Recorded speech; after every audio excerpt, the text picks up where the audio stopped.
Any comments? What did people, if anybody's read the book or heard about it, or do you have any reaction to it? No reaction? Yes, sir. Yeah, I've got a two-part question, Richard. Yes, sir. One about the dialogue and the other about characters. You acknowledge at the end that you can't recall these conversations exactly, and so you've reconstructed them as the best you can after 20 years.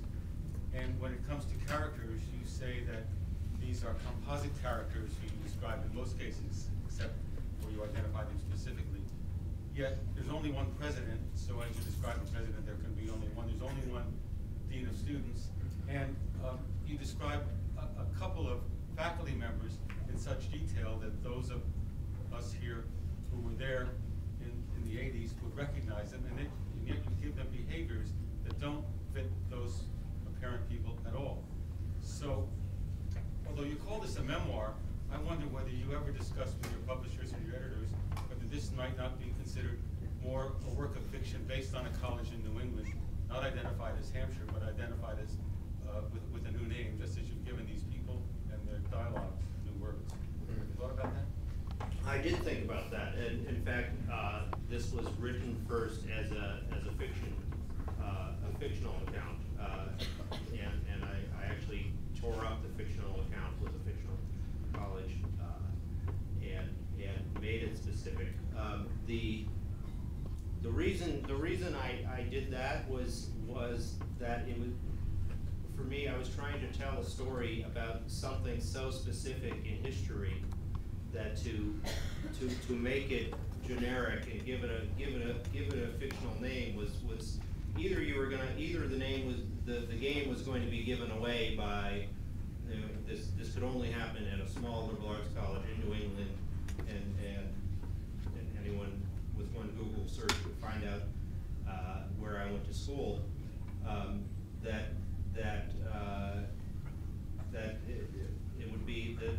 would be almost too much of a game. But I was writing about a specific time or place, and as far as the people that are portrayed, when I refer to with say the dean of students and the president, I was very careful not to give them personal attributes, but the dialogue that those characters say in the book, the words may not be 100% on the word, but those words were said, and those conversations actually happened.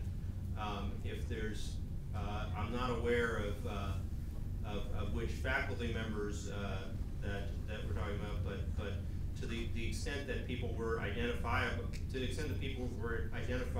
I tried to be as scrupulous as I could to make everything accurate to the point that as I could,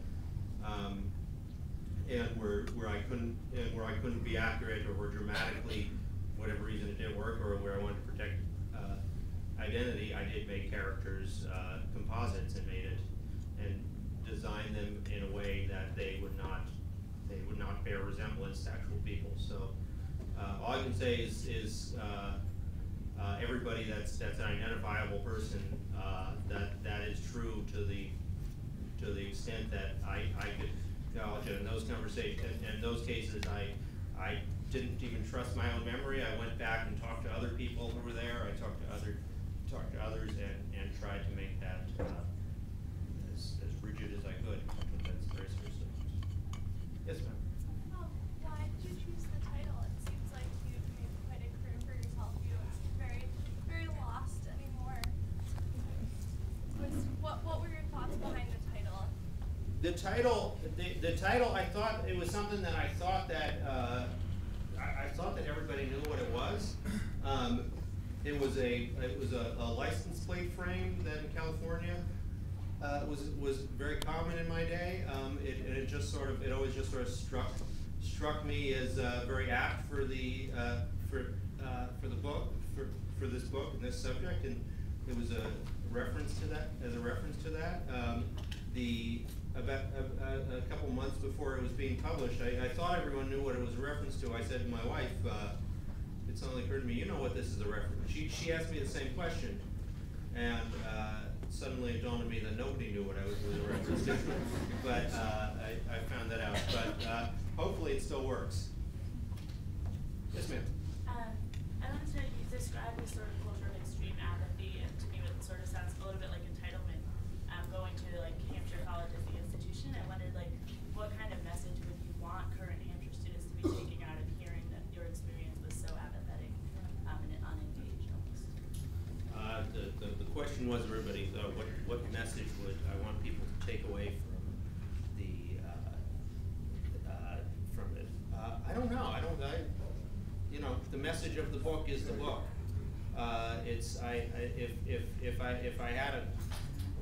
I had a message that could be summed up any shorter than in these 350 words, I would have saved myself a lot of trouble. But or 350 pages. I mean, I wrote it because I thought the time was something unique and something different than that is not experienced by many, and seemed interesting to some. But I'm not really good with messages. Yes, sir. At the beginning, you talked about the importance of recognizing your own place in the swing of the pendulum, and I haven't read the book, so I apologize if this is a stupid question, but can you describe a little bit the process and the timing of your own recognition of your place, and what the progression was from being a slacker, maybe work, whatever you found on the floor of your room, to being a journalist and being to where you are now? You know, at the end of the book, this book all takes place in the first 2 years of my 5 years here. So at the end of the book, there's an epilogue, and it's sort of this period sort of came to an end by my second year, and that having ended, I found myself drifting into more and more classes, and actually studying and writing a lot of papers, and somehow to my